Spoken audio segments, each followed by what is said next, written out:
Halo teman-teman, kembali lagi. Gue udah sekian lama, mungkin udah 2 minggu nggak bikin video karena kemarin itu sibuk banget di pekerjaan. Otomatis juga banyak banget gitu pekerjaan yang aku harus kerjain selama 2 minggu ini, sampai gak sempat mau bikin video dan mau bikin edukasi buat kalian yang mau baru pertama kali ke Kuwait.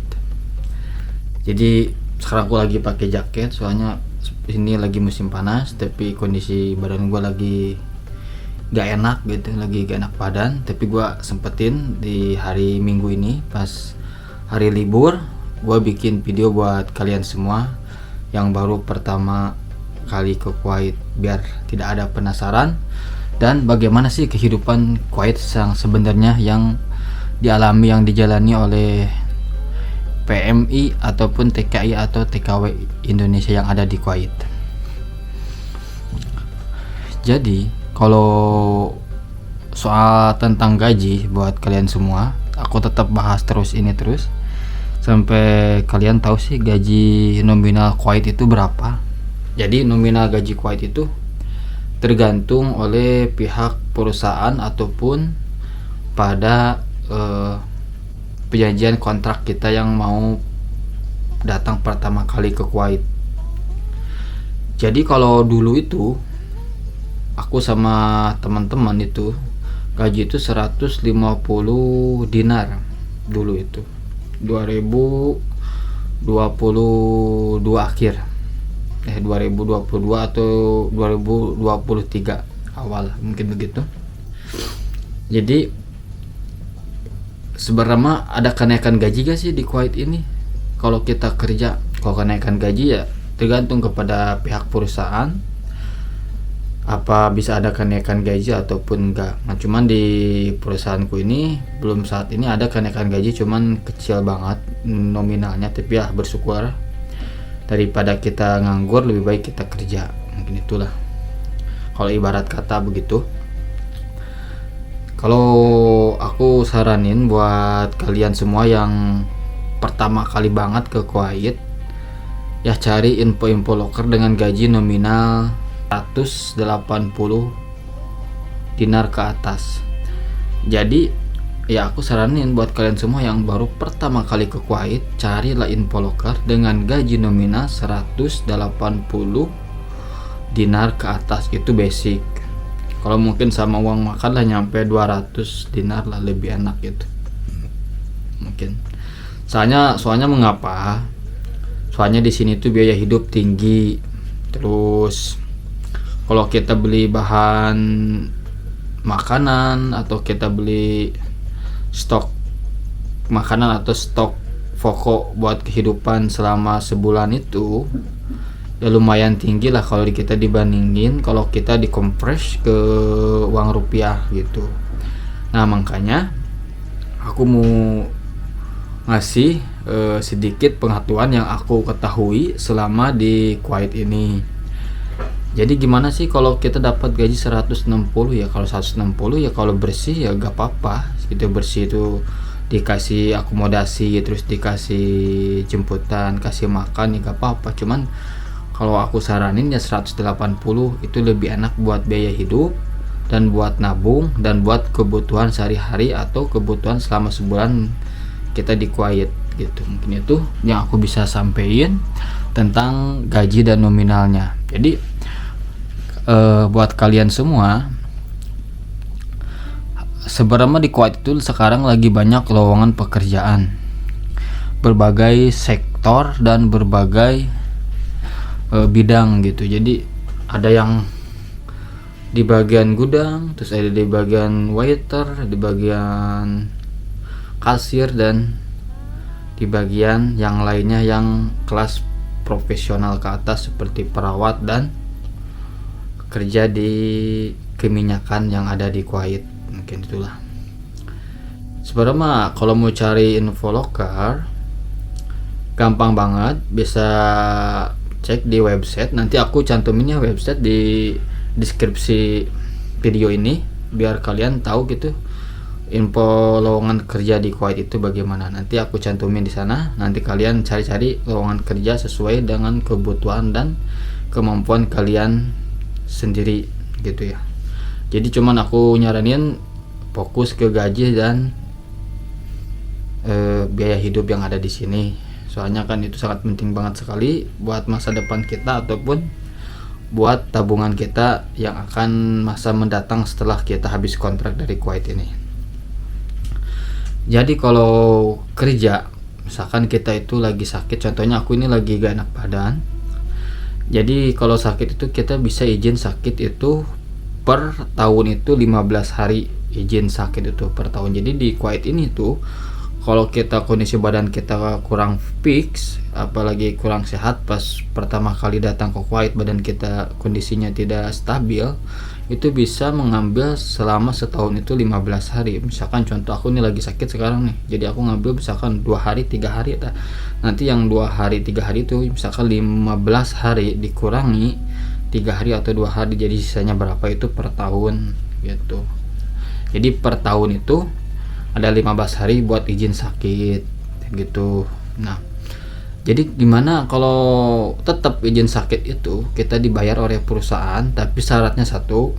Yang pertama, kita harus minta surat ke perusahaan itu, surat izin sakit. Nanti surat izin sakit itu nanti kita ke kliniknya itu bayar 2 dinar. Nanti setelah 2 dinar itu kita minta surat keterangan dokter bahwa kita itu sakit. Jadi surat dokter itu bisa menentukan kita berapa hari sih kuat sembuh ini. Misalkan dokter saranin 2 hari atau 3 hari, yaitu nanti dalam 2 hari 3 hari ya kalian semua itu yang sakit di sini ya istirahat lah gitu. Nanti setelah itu masuk kerja, kasih surat keterangan sakit, udah. Jadi gaji kita aman, gaji kita nggak dipotong. Itulah persyaratannya kalau kita mau izin sakit gitu.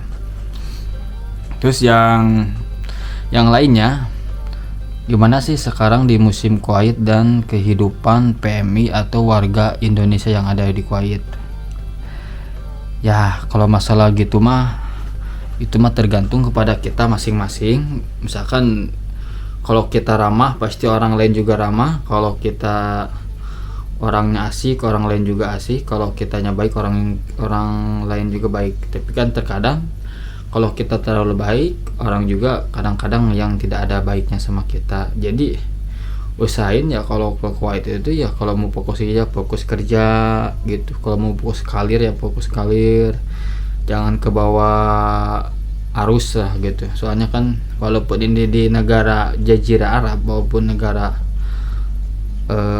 muslim, tapi kan setidaknya hal-hal yang buruk itu pasti ada lah. Di setiap negara itu pasti ada, kan cuman tergantung kitanya mau lurus-lurus aja apa kita mau belok-belok aja, itu tergantung kitanya pas di sini. Jadi buat itulah mungkin buat arahan yang tinggal di sini dan kondisi TKI ataupun PMI Indonesia yang ada di Kuwait. Jadi itu mah tergantung kepada masing-masing, kan cuman kalau kehidupannya itu enak, nyaman, bersih, dan tidak ada kriminalisasi dan tidak ada rasisme gitu di sini itu. Jadi gajinya cepat, kita bisa nabung, bisa buat makan per bulan, terus bisa buat ngirim keluarga gitulah. Mungkin di sinilah perbedaan gaji di Timur Tengah lainnya. Misalkan di sini itu di Kuwait itu mata uang tertinggi di dunia, nomor 1. Terus dengan gajinya itu di atas 8 juta ke atas dibandingin sama Timur Tengah lainnya. Itu mungkin kelebihan di Kuwait, mungkin kekurangannya ada, tapi kekurangannya itu tergantung pada diri kita masing-masing, gimana kita menyikapi diri kita setelah kita di Kuwait itu mungkin. Nah untuk tempat tinggal, jadi di sini itu kita tuh dikasih apartemen gitu. Di apartemen itu di satu building itu, di satu gedung. Nanti di satu gedung itu kita dikasih satu kamar itu 2 orang. Ada yang satu kamar 1 orang, itu tergantung ruangan gedungnya besar apa kecilnya. Biasanya kalau 4 ke 5 itu dikasih 2 tempat kasur, terus 2 lemari, 1 ini apa buat cermin gitu. Itu buat 2 orang, termasuk aku ini di 2 orang, aku sama temen aku. Jadi gitu di sini. Jadi kalau tempat tinggal di sini tuh dikasih apartemen, tapi itu tergantung perusahaannya. Kadang-kadang perusahaannya ada yang ngasih apartemen, terus ada yang ngasih asrama. Tapi biasanya kalau perusahaannya besar, biasanya itu ngasih tempat tinggal kita tuh yang layak gitu, apartemen enak banget. Nah, itulah mungkin kelebihannya dibandingin sama yang lainnya. Bukan mau ngebandingin apa gimana, ini real fakta yang aku alami selama di Kuwait ini. Jadi di Kuwait itu ada 2 musim, ada musim panas sama musim dingin. Jadi kalau musim panas itu mulainya itu di awal bulan April kalau salah. Jadi kalau musim dingin itu di awal bulan Oktober, itu baru musim dingin di Kuwait. Sekarang kan baru bulan September, berarti tinggal beberapa bulan lagi kita akan menjalani musim dingin di Kuwait. Jadi musim dingin Kuwait itu super dingin banget, bisa -1 atau bisa -2 ataupun bisa 16 derajat Celcius gitu. Nah, jadi gimana sih tentang TKI, tentang pergaulan TKI di sini? Kalau tentang pergaulan TKI ya tergantung. Misalkan kita nih gaul kita ya sama orang-orang benar di sini, ya pasti kita ke bawah benar. Terus kita gaulnya sama orang-orang yang tidak benar, ya pasti kita ke bawah tidak benar. Itu mah tergantung ya. Contohnya yang ada ibarat kata dari orang mengatakan kalau kita gaul sama orang minyak wangi, jadi kita akan ke bau wanginya. Itulah mungkin tentang pergaulan di Kuwait. Nah, kalau misalkan kalian pengen kerja bareng sama istri ataupun sama keluarga yang ada di sini, sebenarnya gampang banget, mudah banget.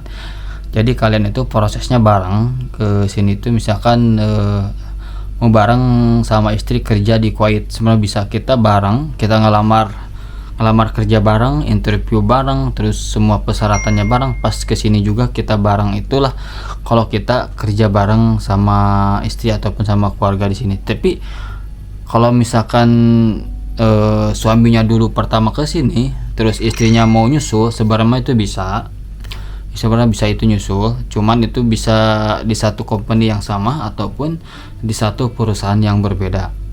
Jadi gitu. Jadi tempat tinggal itu kita bisa ngajuin apa kita mau pakai yang dikasih perusahaan, atau kita mau ngajuin tempat tinggal di luar keinginan kita. Tapi perusahaan itu bakal ngasih uang atau duit cash buat tempat tinggal kita, yang misalkan kita ngajuin pengen tempat tinggal di luar. Biasanya itu di antara 40 dinar sampai 50 dinar per bulan itu perusahaan ngasih kalau kita pengen tempat tinggal di luar, nggak mau yang disediain oleh perusahaan. Sebenarnya itu bisa, tapi itu kembali lagi tergantung perusahaannya tersebut, kebijakannya tersebut. Makanya sebelum kalian kesini teliti dulu perusahaannya tuh di bidang apa, terus tempat tinggalnya di mana, terus manajemen kerjanya gimana, biar kalian tuh gak salah pilih dan biar kalian itu gak tertipu. Nah, mungkin sampai saat ini dulu video yang aku buat. Semoga kalian semua yang mau kerja ke luar negeri atau mau kerja ke Timur Tengah, misalkan nanti aku kasih link di bawah buat cari lowongan pekerjaan. Cuman kalau kalian pengen sharing, pengen edukasi secara pribadi atau privat, nanti kalian cek di link di bio. Di situ aku udah cantumin sosial media. Nanti kalian mau sharing di mana gitu, mau nanya seputar kehidupan TKI, PMI ataupun tentang Kuwait tersendiri untuk orang Indonesia. Mungkin sampai di sini dulu teman-teman. See you next time. See you, goodbye guys.